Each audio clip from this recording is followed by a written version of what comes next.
BJP BRS ఒకటే అని Congress BJP దోస్తులని బీఆర్ఎస్ కాంగ్రెస్ జిగిరి పార్టీలని బీజేపీ. మూడు పార్టీలు మూడు తీర్ల మాటలు చెప్తే అబ్బా ఏహే గాళ్ళతోటి మాకేం లింక్ అని అందరు దుల్పరిచ్చేటోళ్ళే. ఢిల్లీలో దోస్తులను ఒకళ్ళు, గల్లీలో ఫ్రెండ్స్ అని ఇంకొకళ్ళు. గిసొంటి యాళ్ళ ఇగో గిదో కొత్త ముచ్చట. చల్ బీఆర్ఎస్ తోటి మాకేం సంబంధం, ఆ పార్టీని ఖాళీ చేసే కర్మ మాకెందుకు, పబ్లికే వేస్తారు, పొత్తు లేదు గిత్తు లేదు, అసలు పార్టీ తెరివేవోము అని కుల్లా చెప్పిండు సెంటర్ మంత్రి అమిత్ షా సారు.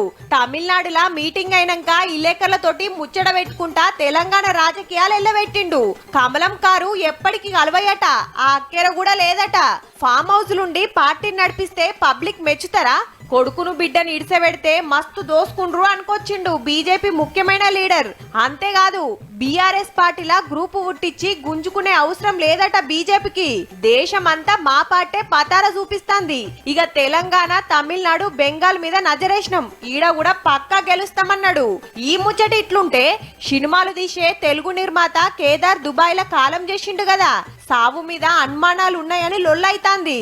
గతంలో డ్రగ్ కేసులో తను కూడా ఒక నిందితుడు. పబ్బులను కూడా ఏర్పాటు చేసి దాంట్లో రాజకీయంగా ప్రముఖమైన వ్యక్తుల భాగస్వామ్యం కూడా తీసుకొని, అట్లనే మేడిగడ్డ మీద కేసేసిన రాజలింగమూర్తి మర్డర్, కాళేశ్వరం కేసు వాదించిన లాయర్ సంజీవరెడ్డి కాలం చేసుడు మీద అనుమానాలున్నాయట. చల్ ఉత్త పుణ్యానికి బద్నాం చేస్తుండ్రని అటుకెళ్ళి కవితక్క. వీటన్నిటికీ మా పార్టీకి మా కుటుంబానికి ఏం సంబంధం అండి? దీని వెనుక మేమైతే కుట్ర కోణం చూస్తూ ఉన్నాం. డెఫినెట్గా ఇది కేసీఆర్ గారి కుటుంబం మీద కుట్ర